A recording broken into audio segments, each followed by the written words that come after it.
Well, greetings and good evening. Thank you for coming out tonight. Good to have each of you here at lovely Lane. It is our second annual Murphy Lecture, and that name Murphy connects with Jack Murphy. He was a longtime church member here, and when he passed, we had a little bit of memorial money. We thought it might be nice to kind of have a lecture series and maybe bring in a different scholar every year and talk about the intersection of science and religion. That was a passion of Jack, so it's a nice way to kind of keep his name out there and to keep his passion going. I want to certainly lift up his spouse, Cheryl. She's here tonight, so certainly we lift up Jack in a very good way. He was an important part of this church and served this church in a number of capacities. The information sheet that you have kind of lifts up some of the things that Jack has done, a bit of his background. So definitely as we gather here tonight, we lift up Jack and think about him and certainly realize that his spirit is present with everything going on. Well, our speaker this evening is Dr. Roger Dana. He is a physicist living in Mount Vernon. You can also see in the information sheet there a bit of his bio. And you've got degrees from University of Wisconsin, Madison, Stanford University, Ph.D. from Stanford, and you've worked at Rockwell Collins over the years and working in consulting now. So again, it's just wonderful to have him here. So let us go ahead and welcome Dr. Roger Dana.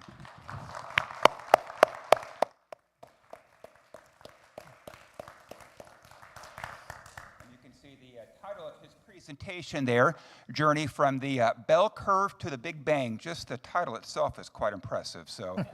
It's a big distance. It's a big amount there. So I am told just to leave the mic right on the table. Is that correct? And you've got the cordless there. So I think so. Can you hear me? Yeah, you're good. Okay. Good.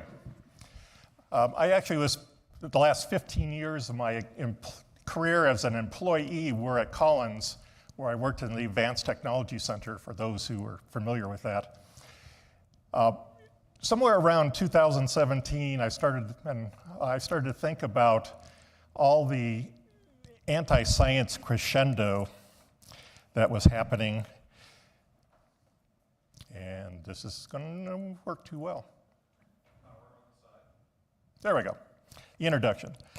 And I was going to write some sort of rebuttal to that, but what I found myself writing, which is a good thing because I never would have debated with the anti-science folks anyway, what I found myself writing was what I would consider, for a nerd, a love story about how science works.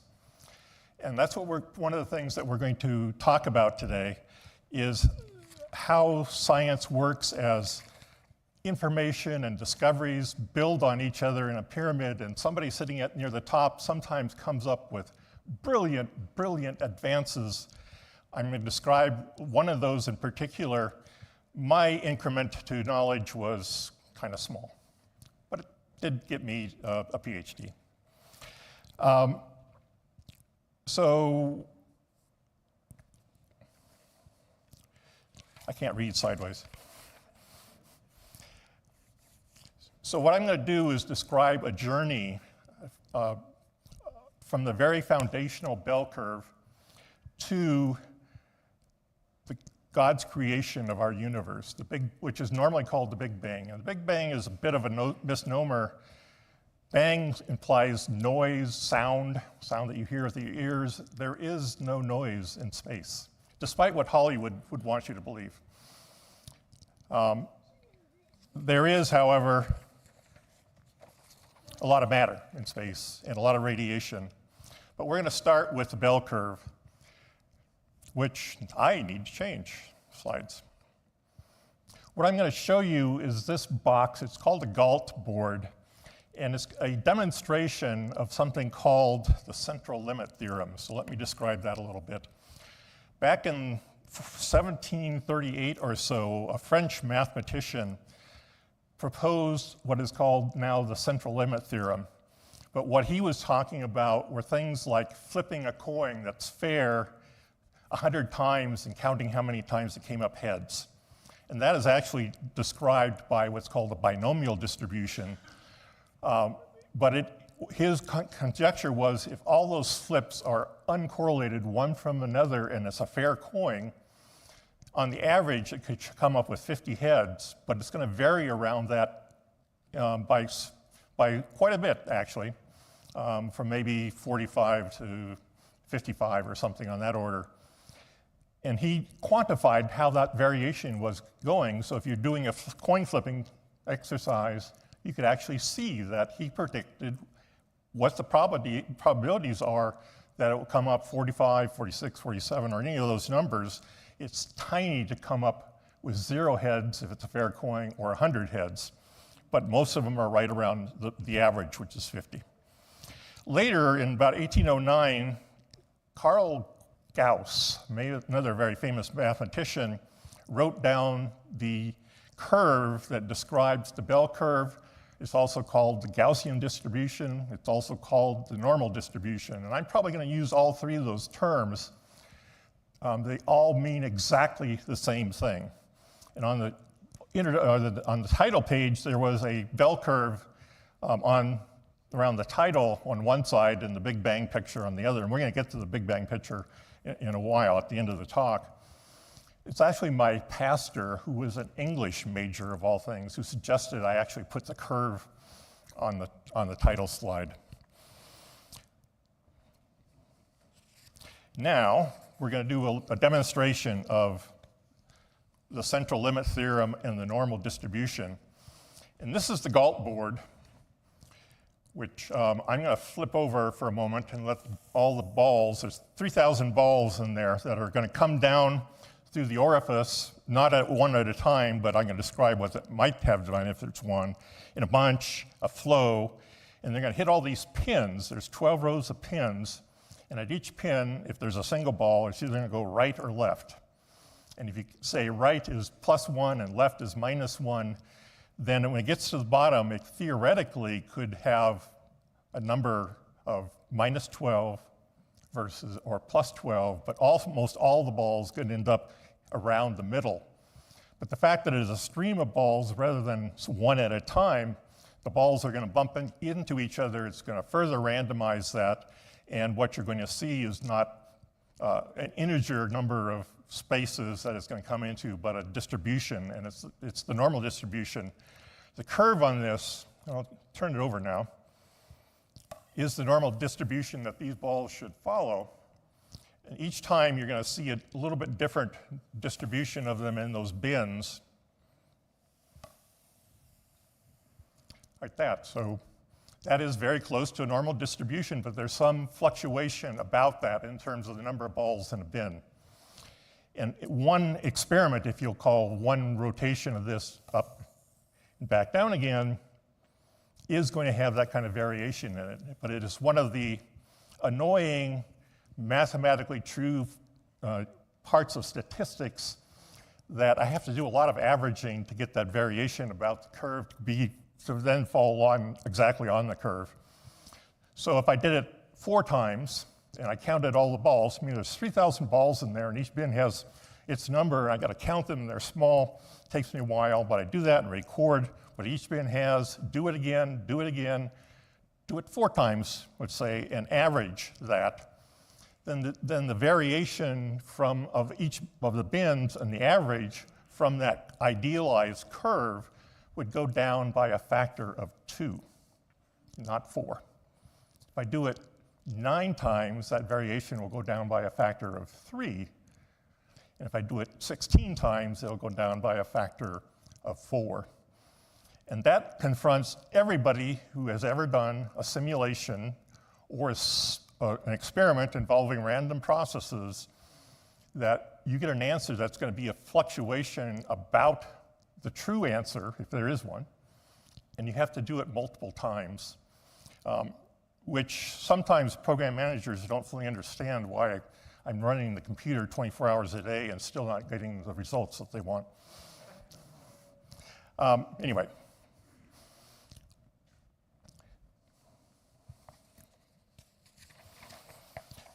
So what does the bell curve have to do with radios? I spent most of my career worrying about radios, whether it was at Collins, which was radios or weather radar or satellite communications a little bit, or GPS. And every one of them involves what is essentially a radio receiving signals in the RF range, and that's what this is. This is an emergency radio that is, does not have a battery in it. It's cranked, and it's been recently cranked, so it should be charged up. And what I'm going to do is play it. Unfortunately, I was hoping to get the classical radio station of Iowa Public Radio, but I can't receive it inside of here, and I'm told that most of the outside is metal, and that signal does not get through. So this is going to be a bit of an adventure, but I want to demonstrate something very, very important about radios by playing this thing, and I'll explain it as I go along, what I'm looking for, what you should be hearing. So let's turn it on. I'm amazed that he enjoys me anywhere, because I'm somewhere else. I keep thinking the same thing. We've got a little bit of...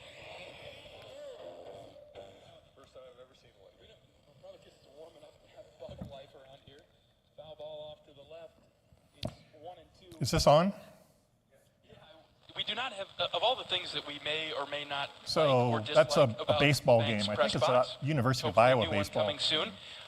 But it's not classical I haven't music. spoken much about any bugs being But what it is, come around over here. Now I kind of know why. I'm going to turn it down a little bit. Flicking it over here. You're the one with the pink juice you're drinking. What it is information. So what do I mean by information? Information is something that is transmitted to me, usually through the air, or it could be through a cable, and I can receive it and make sense of it. So music I could really describe as this low variation of something that sounds really nice. But I can't get it. Baseball, not so much. But what you're hearing, oops, I had this down for a reason. What you're hearing is mostly the signal, not the noise, and there is noise. Well, shoot.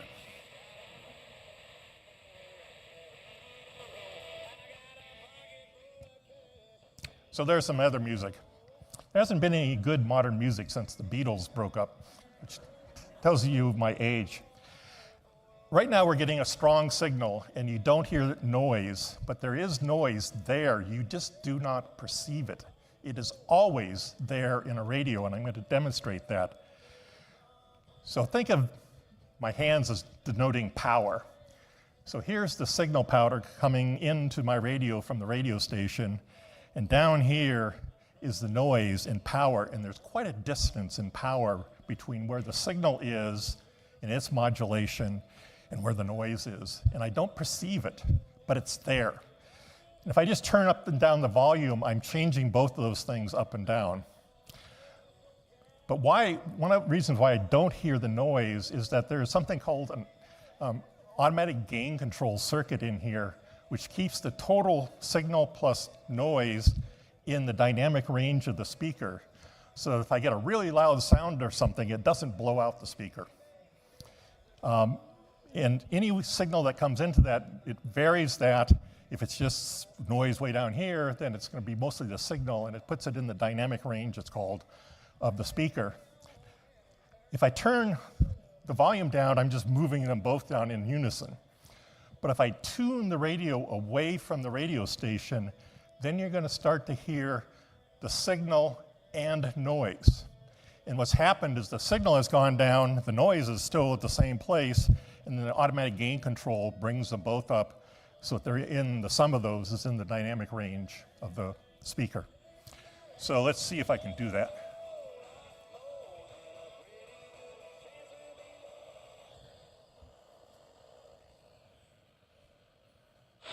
And what you're hearing is the radio noise. It's just always there. You can't get rid of it. And that's very important. So that's really what I wanted to achieve with this, is convince you that radio noise is a real thing, which you're probably already convinced of. And as always in a radio, even if the signal is so strong that you can't perceive it, it's still there. So one of the other interesting things about radios that you'll discover is that the noise is two-dimensional.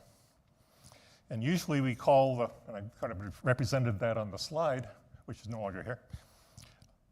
I guess that's my fault. Okay, so let's go forward. There we go. So RF transmission in through the air is a sine wave or a cosine wave, or both. And imposed on those sine and cosine waves are the modulation, the information that is trying to be transmitted from the transmitter to me. The horizontal axis here usually corresponds to the cosine term of the carrier that transmits the signal from transmitter to me. The vertical axis is usually called the the quadrature phase axis, and that corresponds to the sine. So the horizontal axis, the in-phase axis, is the cosine part of the signal, and the vertical axis is the sine part of the signal. And I'm going to show you how both of those are used in communications as we move along. Okay, let's go forward for a while in time, or maybe backward to the late 50s, 1957, the 4th of October. And a very momentous thing happened. The Soviet Union launched Sputnik 1, and it transmitted data back to Earth, and anybody could tune to their frequency and listen to it. And what the Sputnik 1 was doing is, in a very elliptical orbit, it was sensing the electron density at the altitude where it was and transmitting that data back to Earth. What it did do is create panic in the US government. The Soviets beat us to space, the Soviets beat us. We can't have that.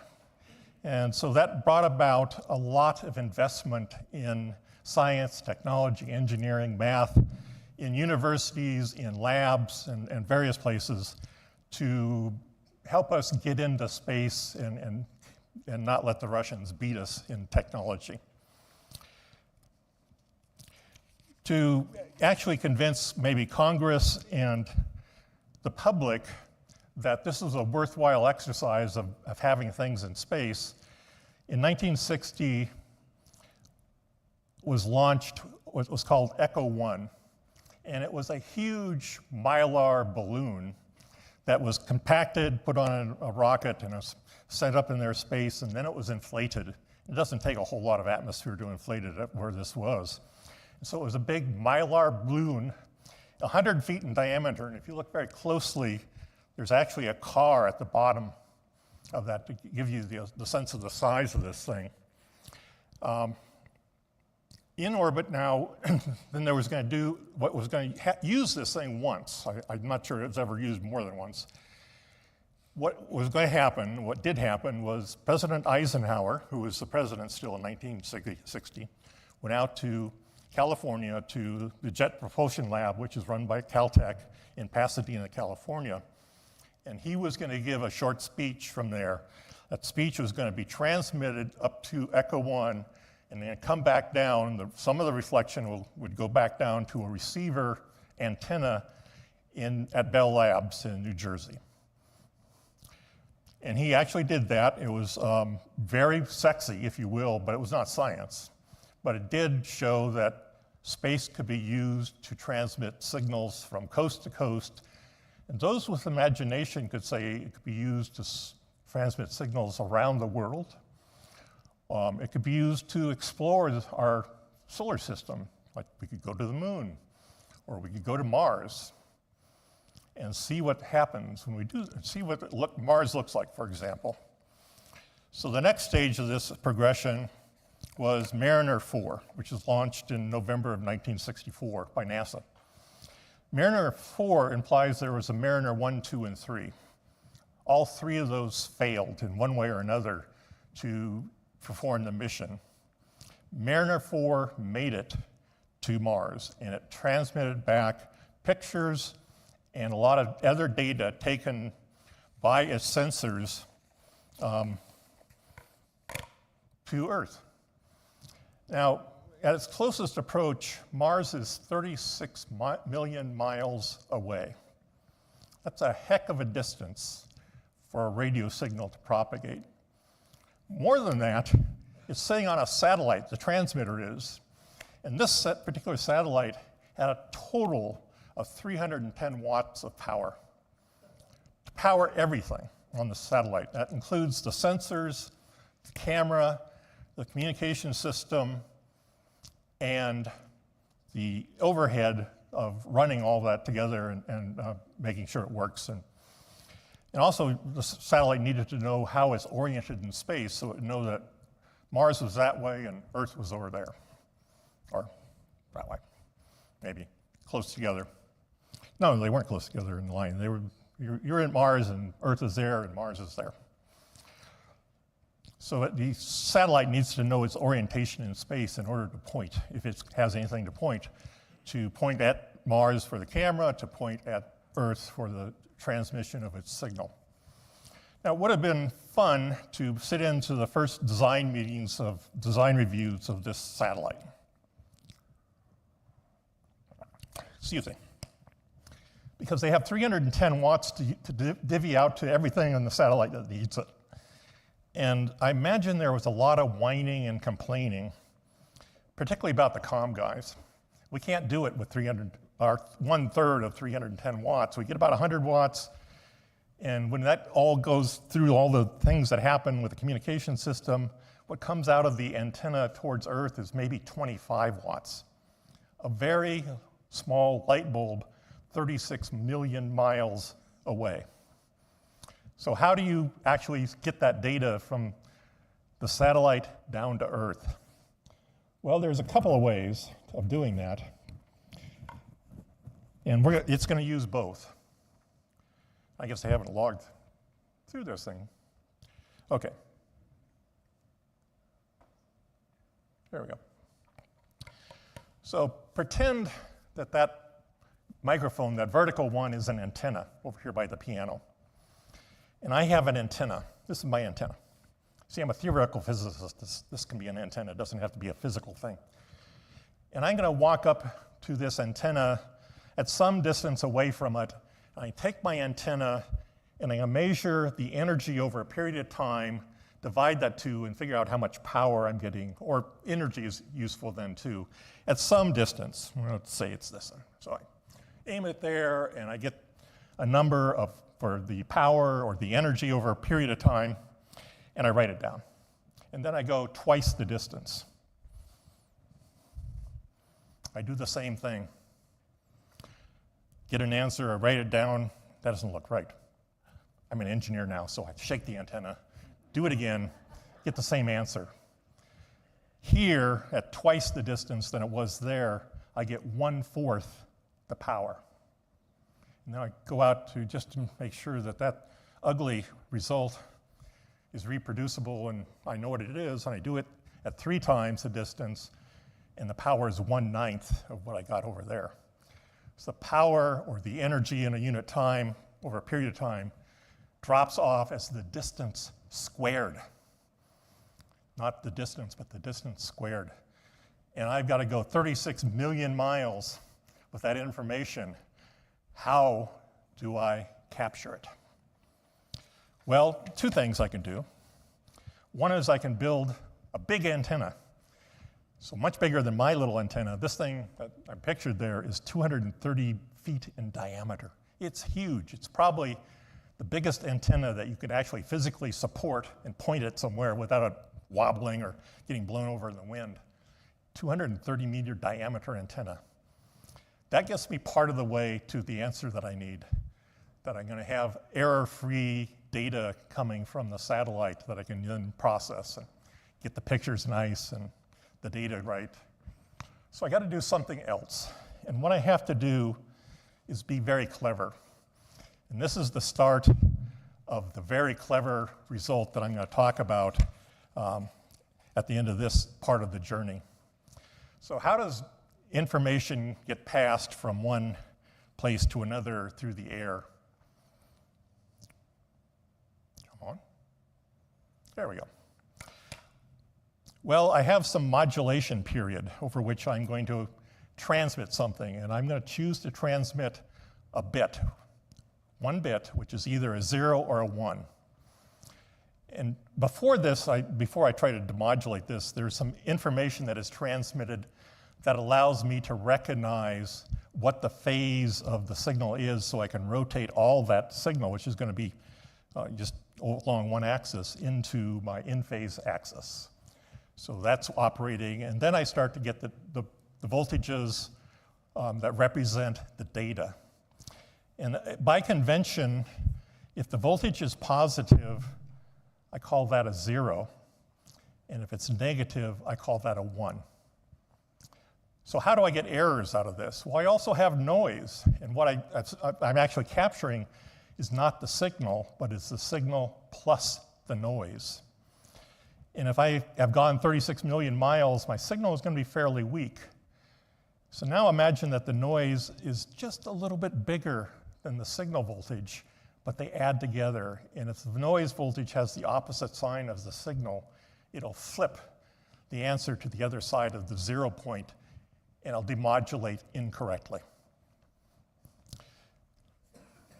But let's pretend for the moment that there's going to be a way to fix those errors as long as there aren't too many of them.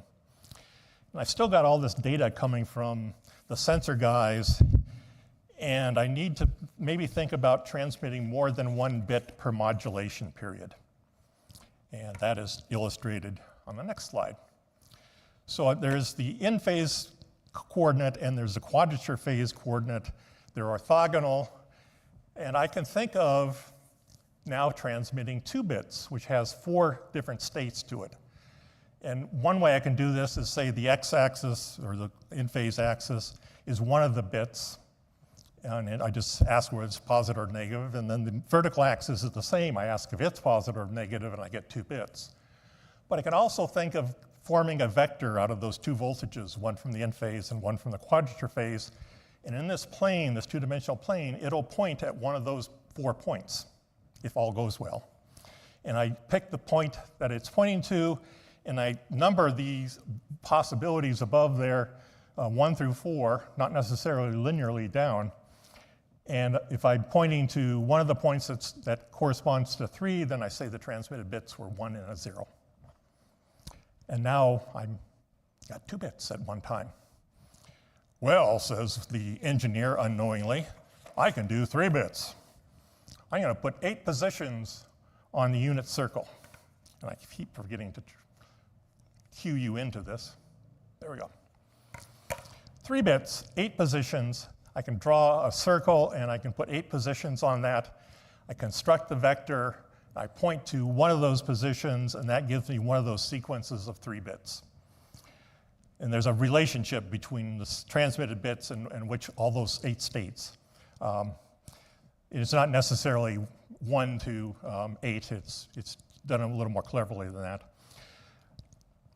But one thing you can notice now is that if the power of all these cases is 1, for example, that the states are getting closer together as I put more bits within the modulation period.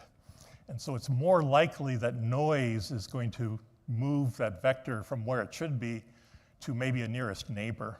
And that, in fact, is how I often make errors, is that the voltage points to the nearest neighbor rather than the correct one. And I get an error, the modulation error. But if I got enough signal-noise ratio, I'll be okay.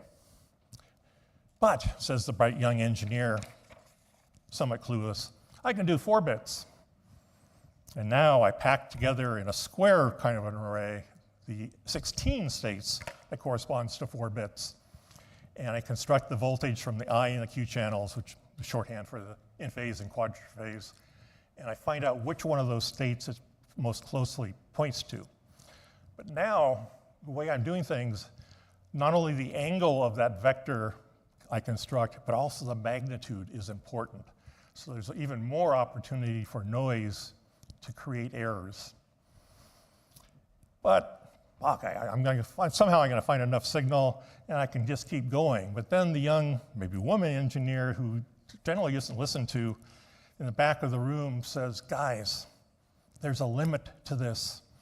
And it was calculated by a guy named Claude Shannon during World War II when every kind of communication system was not digital.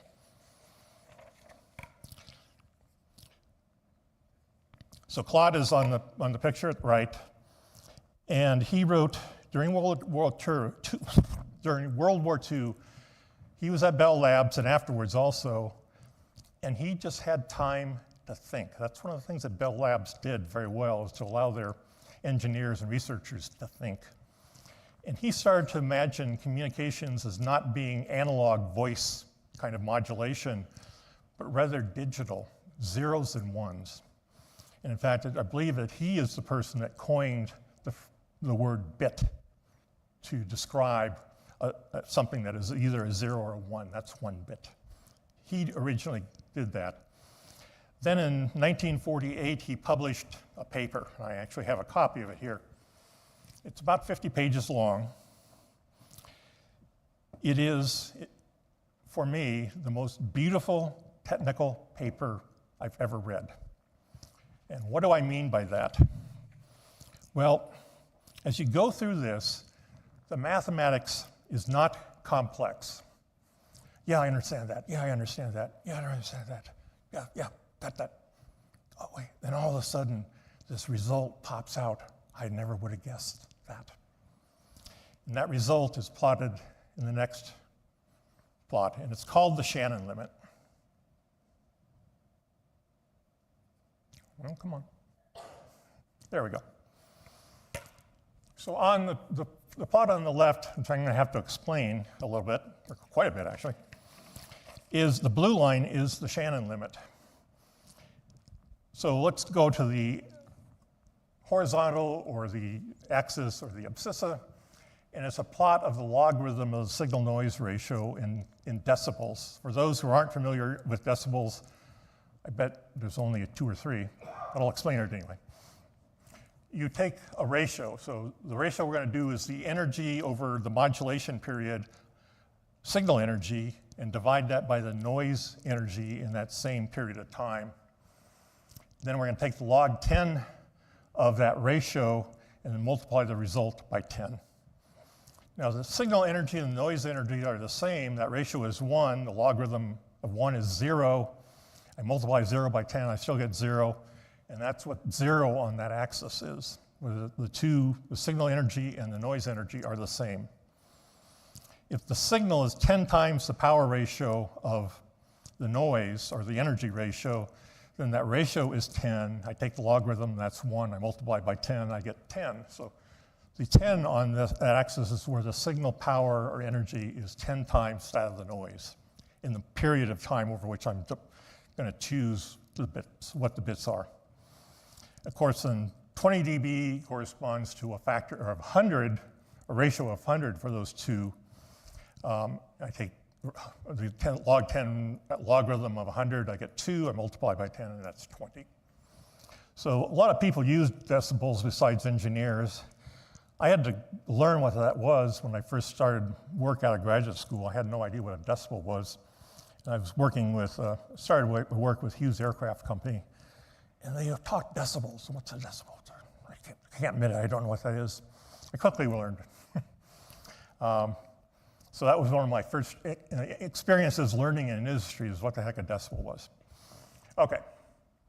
Now the vertical axis, or the y-axis, or the ordinate, is a measure of how many bits per modulation period I have in my received signal.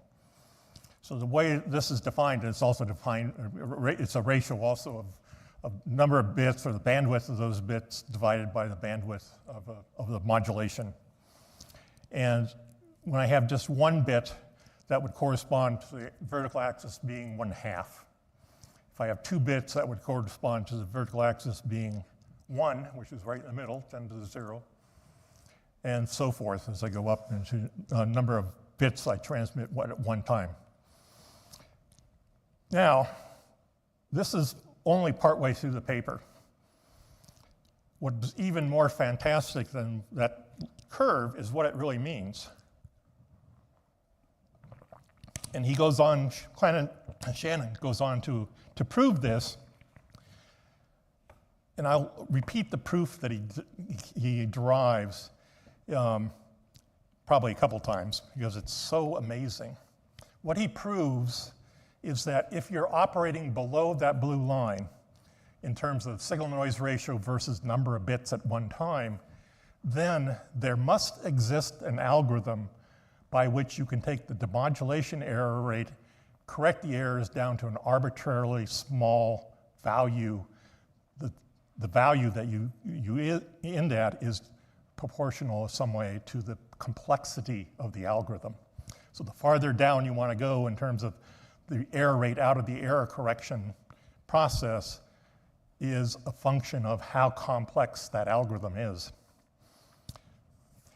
So now we have something. We know that that algorithm must exist. The point, though, of this, in part, is that the derivation, the proof, if you will, is mathematical terms non-constructive, or in philosophical terms, it is what? I'll get it there in a moment. Existential, thank you. Because it does, in its proof, have no indication of how you construct the algorithm. It just says it must exist without any clue, any hint of what that algorithm would look like. So before the algorithm that I was most familiar with during my career was invented in the mid-60s, there were other error correction algorithms, but they were quite inefficient because they were quite a long distance to the right of that blue curve. And you took a lot more power to get the error rate down to what you wanted it to be. The first person that really got close. Sure. I thought if you had data points, you could always construct an algorithm. Say that again, please. If you have all the data points, the results, can't you always build the algorithm from that? If you know what the truth is, but if you don't know what the truth is, if you know what the truth is, why transmit it? If you don't know what the truth is, then you've got to find it and figure out what it is. So you're saying some of the results are impossible. I'm saying the data that's being transmitted, I have no clue what it is. I know it's zeros and ones, but I have to figure out which bit is a 0 and which bit is a 1 to make it error-free. And I can't actually get to error-free. So, okay, I guess we're in the right place now. The first person that really got close to this was a fellow named Andrew Viterbi. And he was a young professor at UCLA working for NASA through the Jet Propulsion Laboratory. And he came up with an algorithm which was quite close compared to anything else before that time that was actually useful. Are you seeing the slides or me? Okay, we're back to the slides.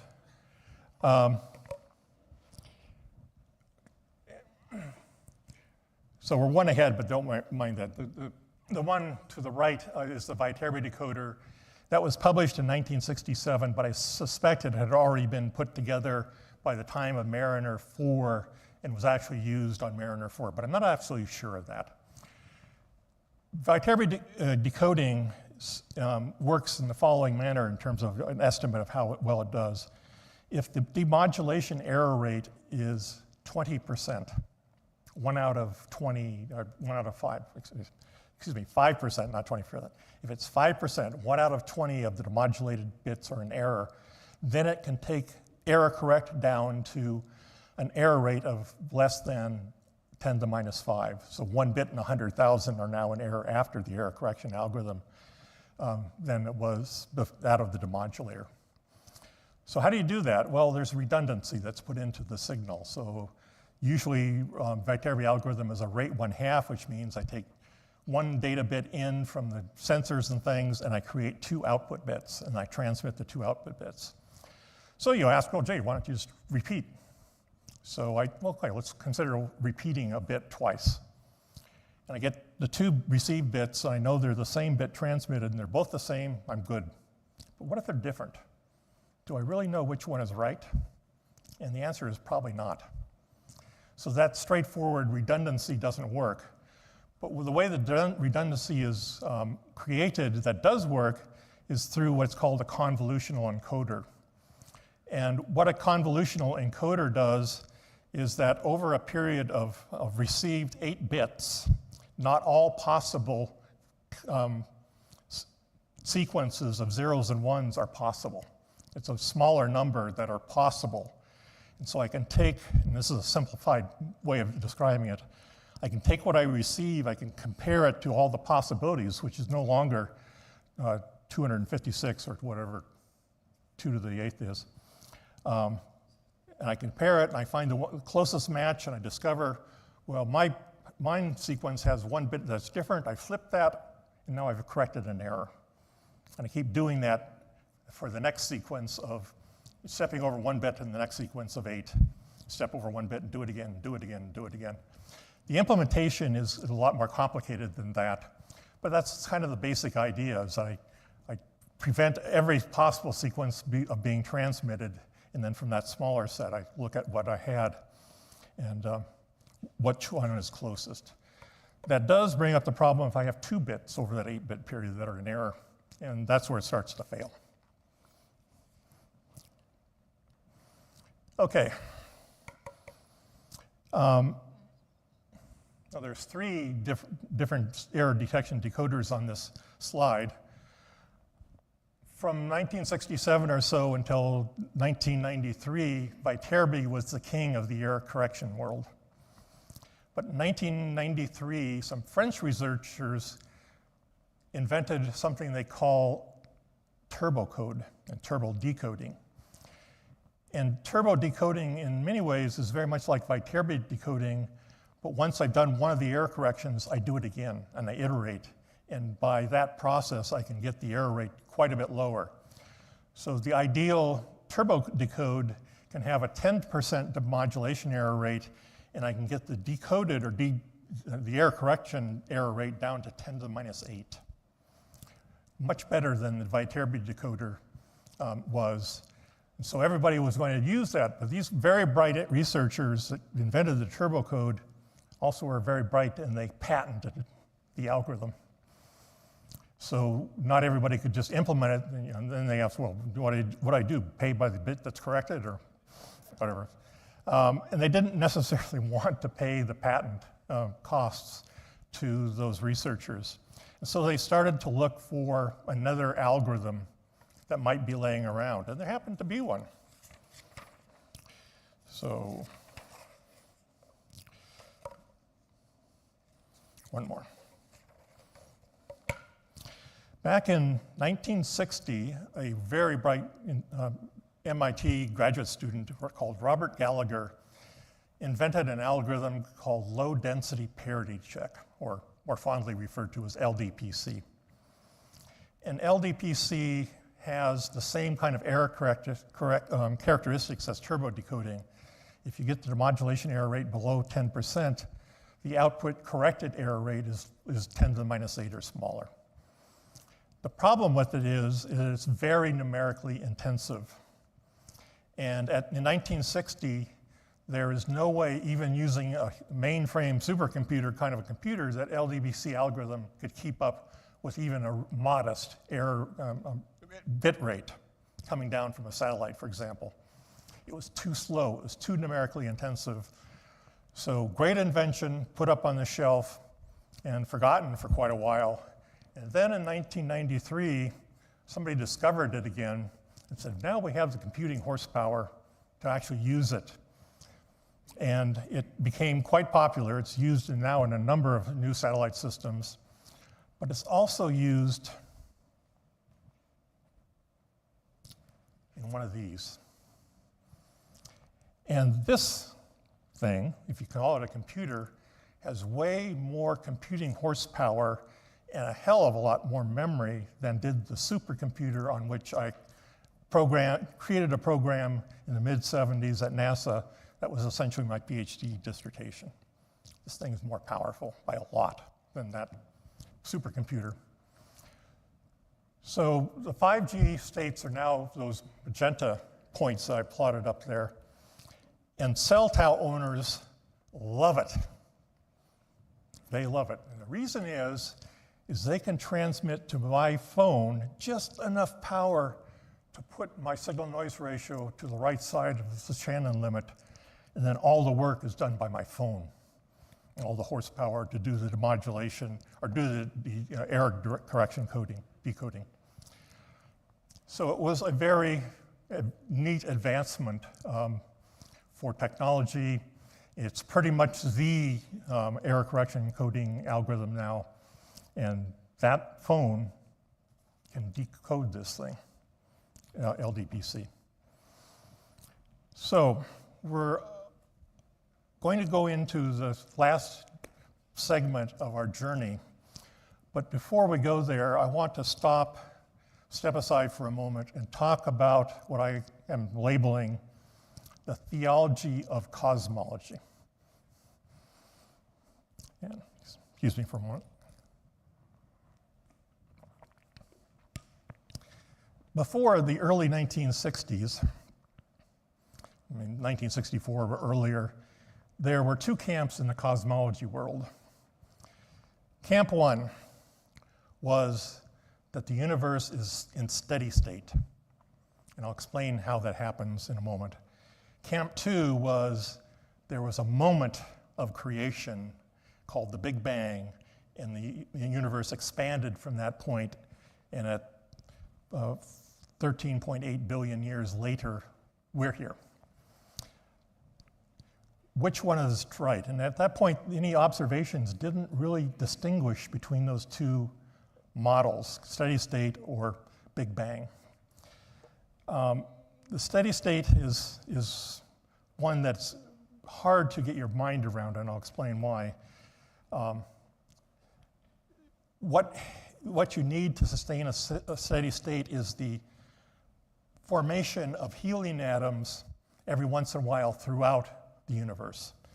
And what is required for that is one helium atom every cubic meter every 300,000 years.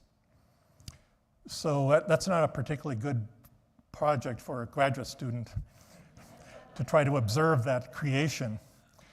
And if you do that, one hydrogen atom per cubic meter per 300,000 years, it'll maintain the density of the universe as a constant, and the universe will be in steady state. To facilitate that, sure. You're saying a steady state, even though the universe is expanding, we're adding those particles to keep the density Constant. Okay. Yes.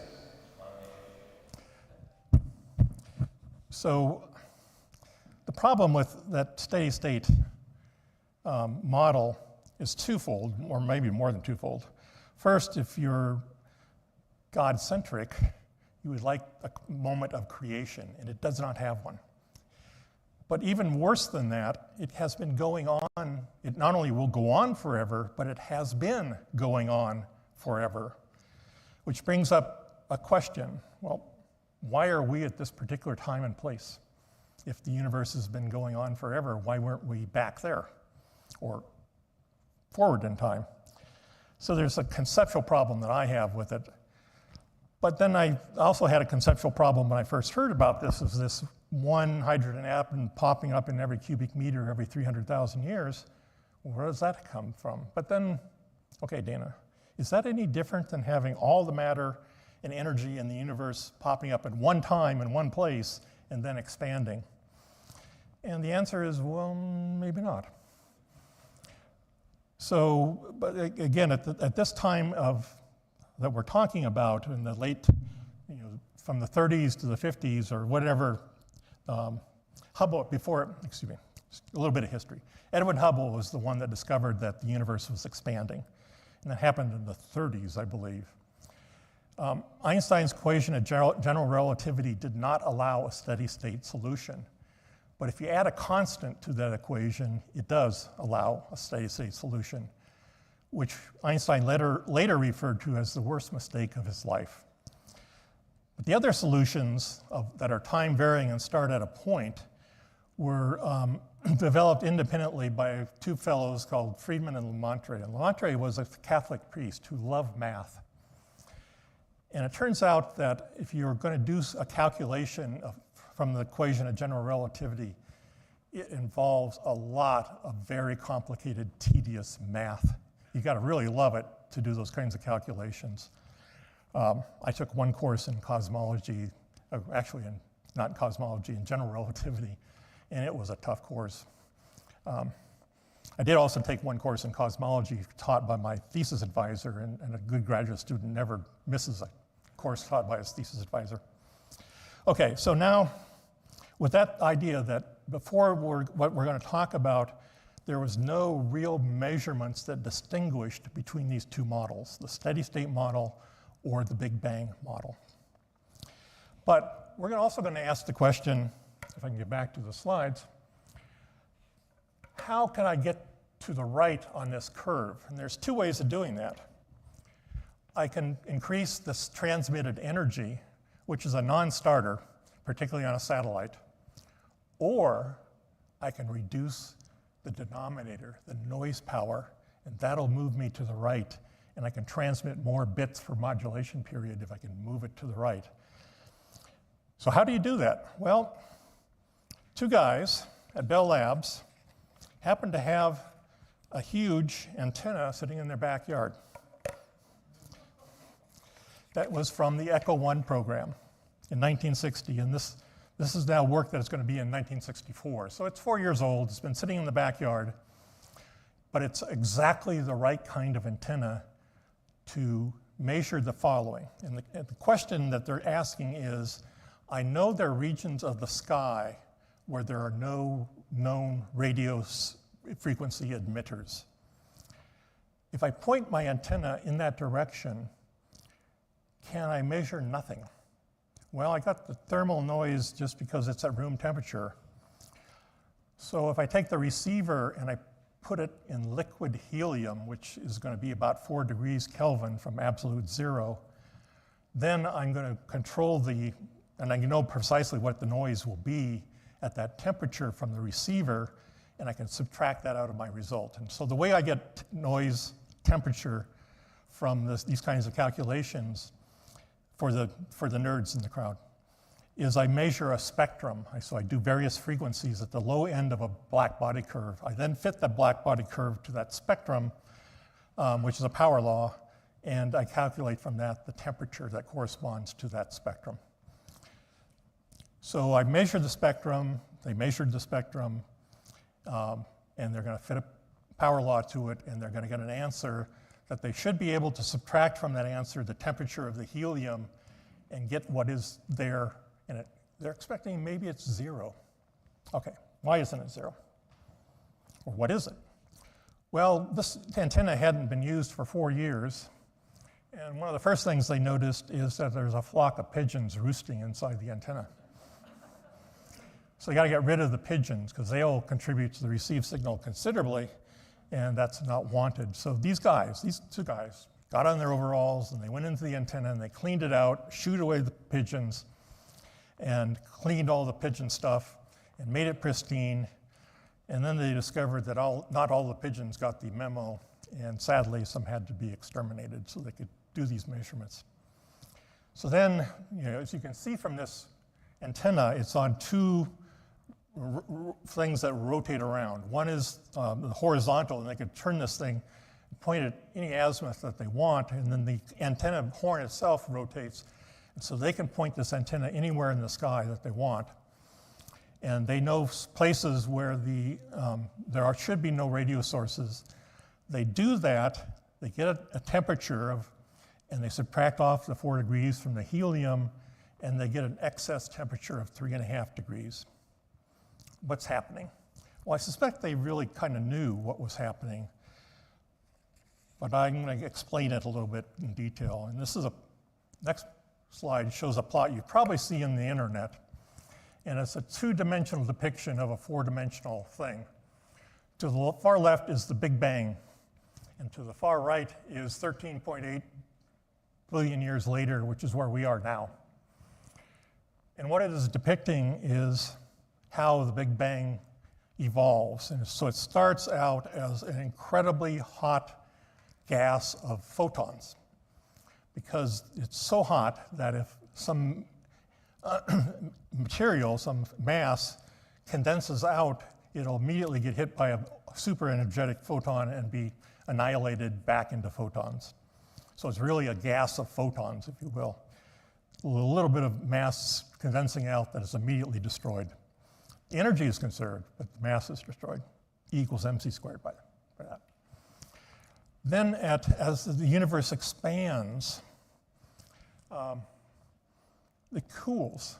A gas that's in a volume, it expands, it cools, it necessarily cools. So the temperature is going to go down.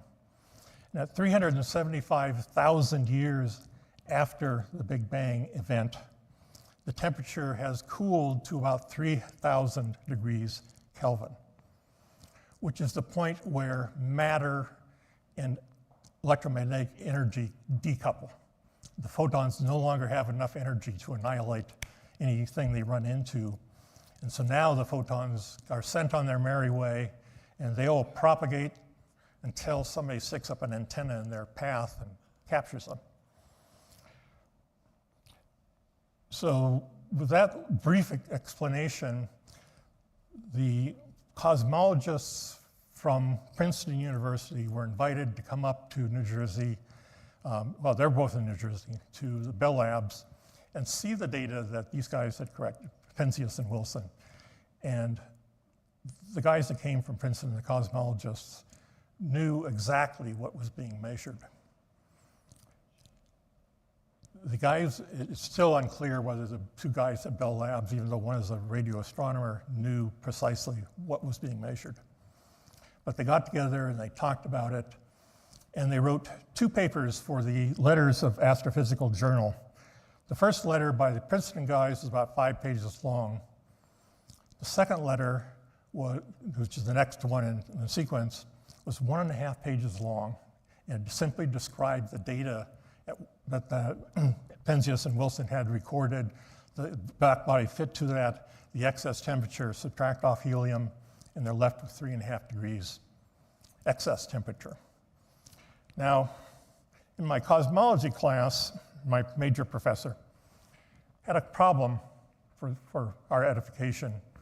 It was to calculate what the temperature would be if at 375,000 years after the Big Bang, the temperature was 3,000 degrees.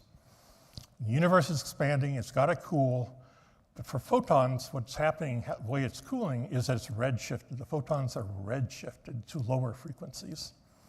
And by the time they get to 13.8 billion years, they've been redshifted from very energetic, way above X-rays, to millimeter waves, or microwaves, or low energy radio waves. And the temperature drop from that place to 1, you can calculate it out. And what it is that at 13.8, although at that time I think we used 15 billion years, doesn't matter. The answer is that the temperature of those photons should be 3 degrees. So what Penzias and Wilson discovered was the first observational evidence that the Big Bang actually happened, which is a big thing for science and is a big thing for theology. Sure. So I'm confused about, I understand they proved that it existed, but because of radiation and proliferation. But you have so much more detail in that chart about what happened in the early Big Bang about this. Okay, what the chart shows is that after 375,000 years, there was a dark period where there were no stars. And eventually, after a while, the stars coalesced. Actually, the galaxies first, probably, and then the stars within that. And then, whatever matter had condensed out, which for elements was primarily hydrogen, helium, and lithium. I'm just confused about describing the original matter, or the ball of matter became everything as a bunch of photons, and knowing about the photons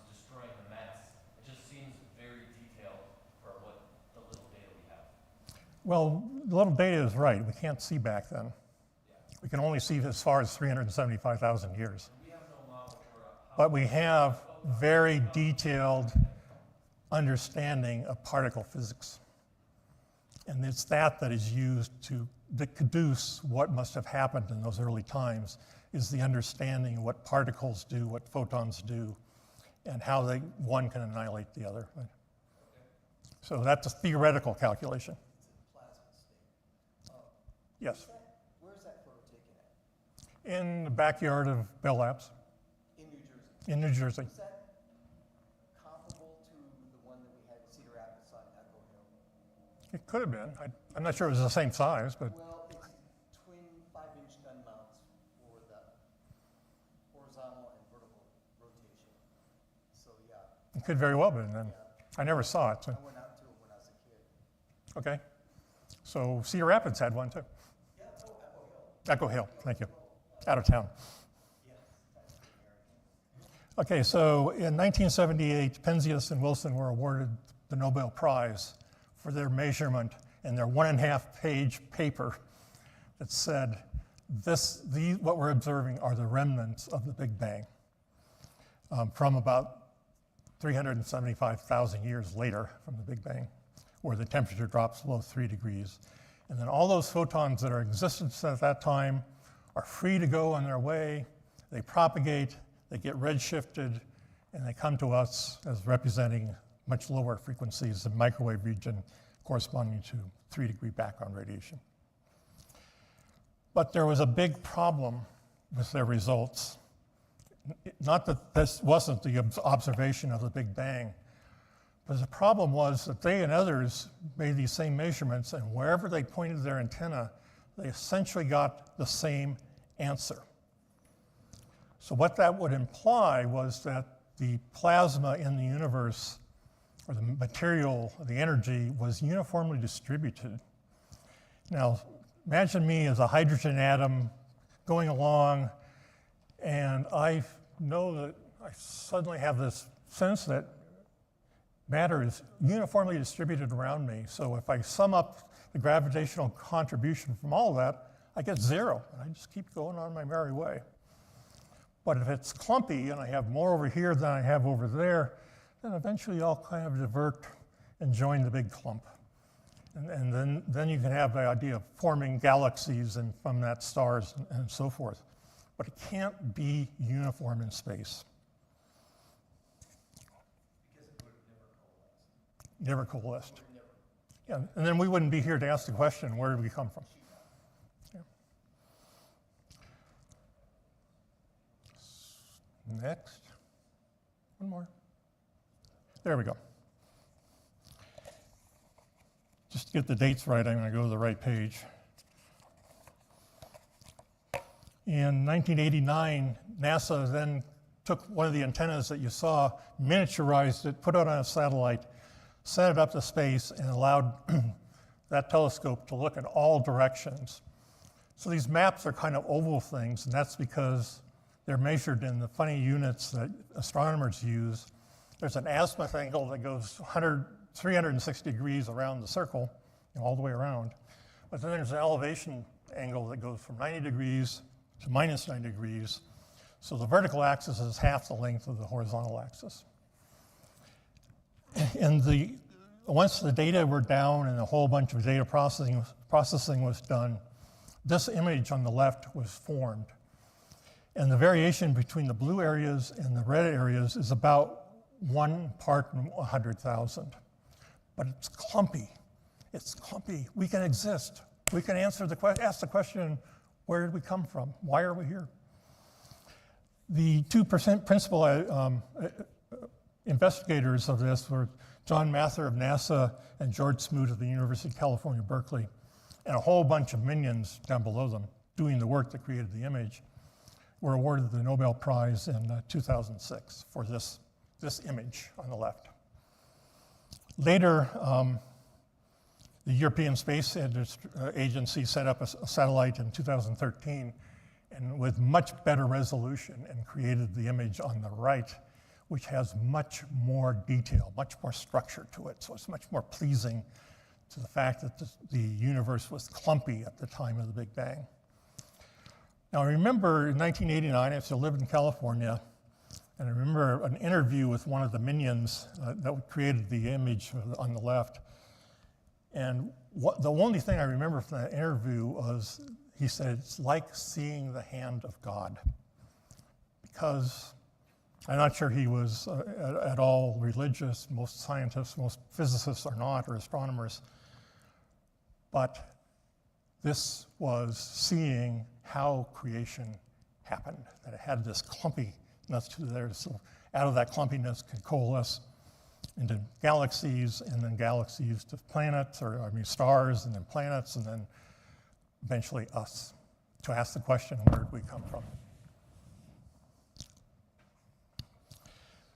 So this is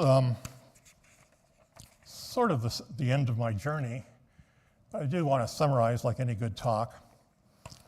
And one of the things I hope you got a sense of is the amazing or astonishing mathematical nature of our universe. That just a simple bell curve can describe so many things that happen, not only in physics, engineering, but also in social sciences and economics and medicine. It is used and accurately over many different places. So it's ubiquitous. But even knowing that, radio noise is what limits communications at long distances, like 36 million miles away to Mars. And somehow we need to control the noise so that we don't just get gobbledygook when we try to modulate the data. So that search for the noise floor leads to the first observational evidence that the Big Bang actually happened.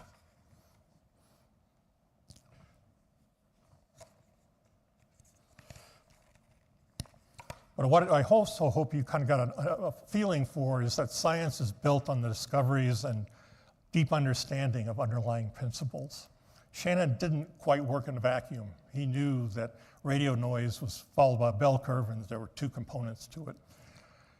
What he invented was all the things about digital communications, which is an amazing intellectual effort. But understanding the principles that your work is sitting on and asking the right question leads to new discoveries. And the key to doing good research is to ask the right question. Claude Shannon asked the right question. Penzias and Wilson asked the right question. But perhaps more importantly, and in conclusion, the space-based cosmic background radiation plots are indeed seeing the hand of God in our creation. Thank you.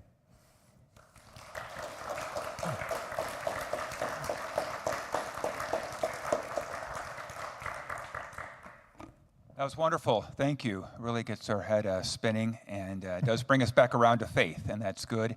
And God, so thank you. Thank you. We do want to allow some time for Q&A, so if you have anything you want to ask. There you go, Mark. Please. All right. There you go.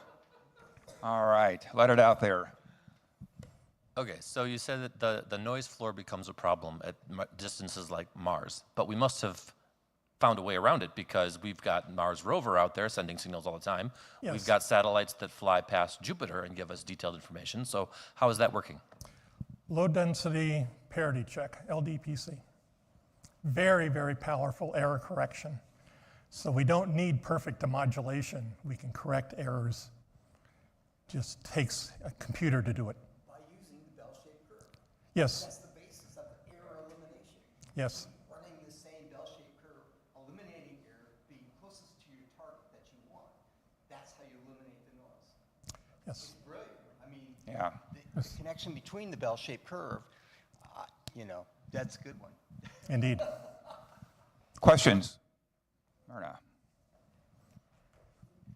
So originally there was this plasma, and so on and so on and so on. Where did the plasma come from?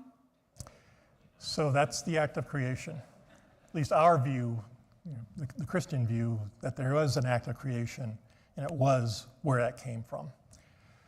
You can argue that it's pure physics, And maybe someday some bright person will show a bunch of equations and a graph and say, here, I can show you how that happened.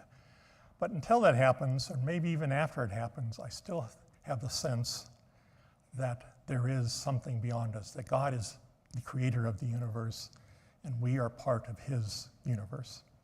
And I'm thinking about how to actually write a sermon at some point that says why I'm a Presbyterian.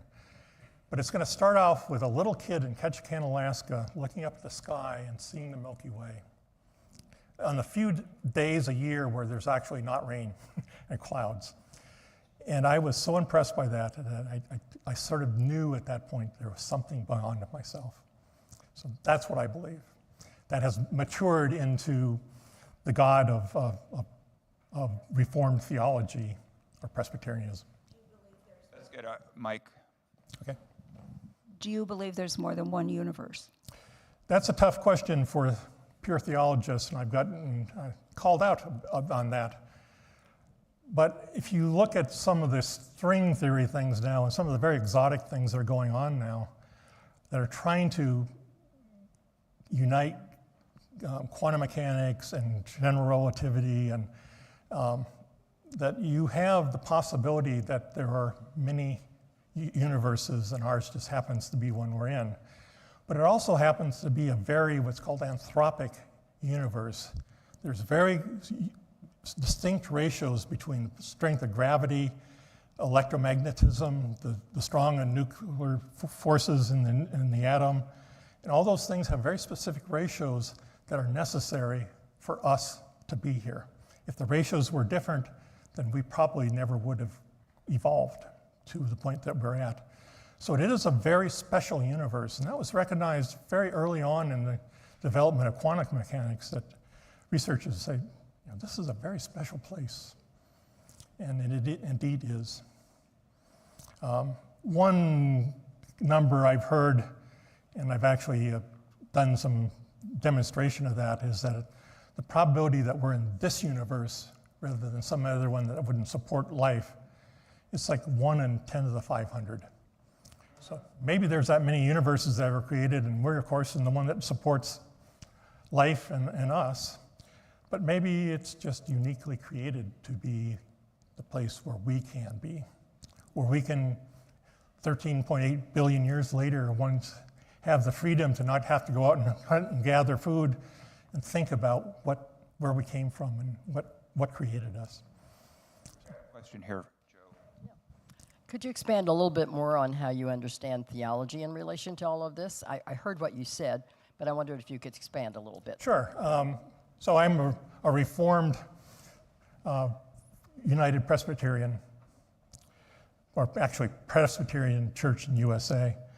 So the theology of the Presbyterian Church USA is Reformed theology that came from John Calvin, not Martin Luther or somebody else. It's John Calvin's theology, and I really like that. And it turns out that my grandmother, Dana, was born in the Netherlands, and her family were staunch Dutch Reformed Church members. No drinking, no smoking, no card playing, no dancing, but brilliant people who knew that their role was in part to serve their neighbor, love their neighbor. And then as a little girl, she moved to Pullman, Washington, where my grandfather Dana was born, and they were eventually married, and she was the influence on my parents that said, they're my parents' kids, and I'm the youngest of three and the only one that survives. We're going to be taken to the Presbyterian Church, whether they liked it or not. And I learned a lot there, and I have remained a lifelong Presbyterian, although I must admit, during college time, I was not quite so active. I became active when my daughter was born. Have you always been church-focused your whole life? I mean, you've always been a churchgoer and that type of thing? So after graduate school, after the birth of my daughter, then my wife and I, who was an ex-Lutheran, I've met a lot of ex-Lutherans who want to be ex-Lutherans, started going to church, and we went to the nearby Presbyterian Church, and I've been an elder in the Presbyterian Church since early 80s. College years a little bit. That's great. That's great. Thank you. Other questions? Okay, let's see if somebody else has one, then we'll get you back around there, Mark. Anybody else questions here? All right, we'll give Mark the final one here.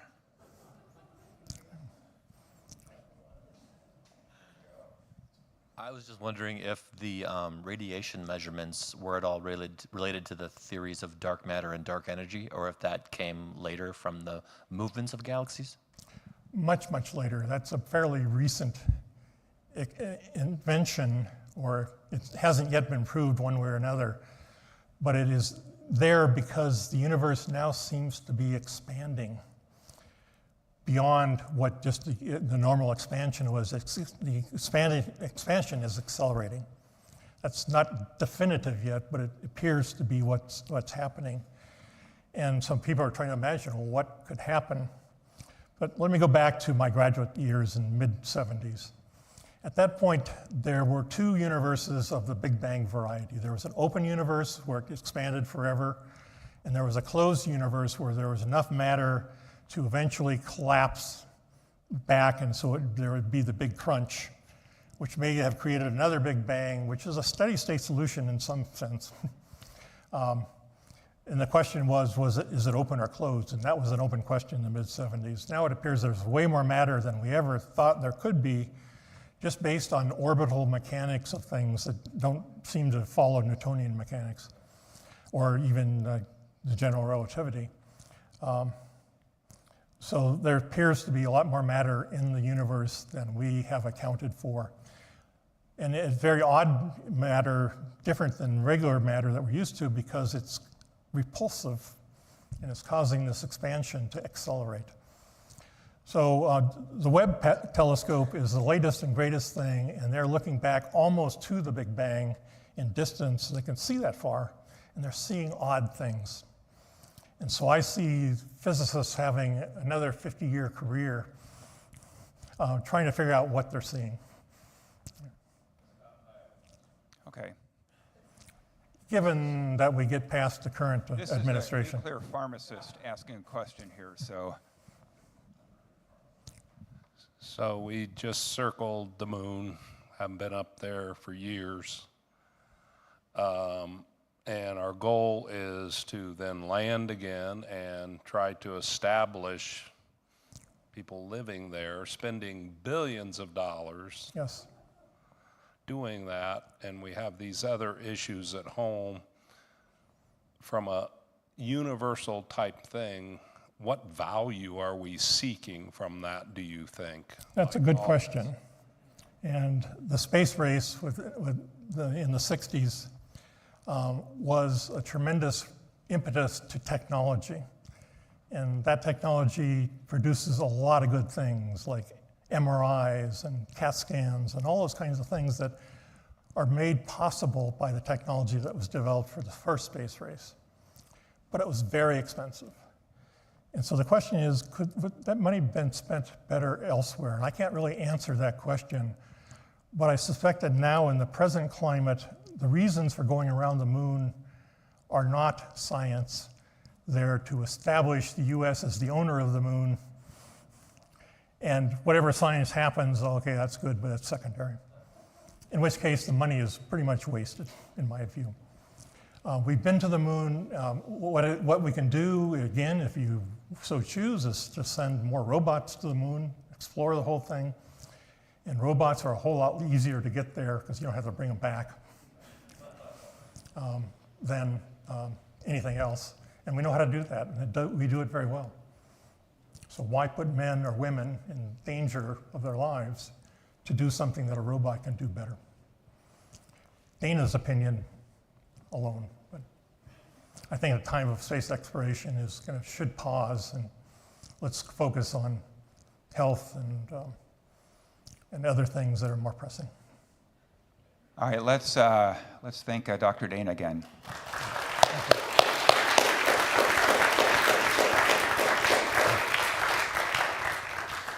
So again, I appreciate everybody coming out tonight. I do want to close with a prayer, but I do want to mention we've got some cookies and drink, and thanks to Judy and members of the hospitality committee for getting all that ready for us.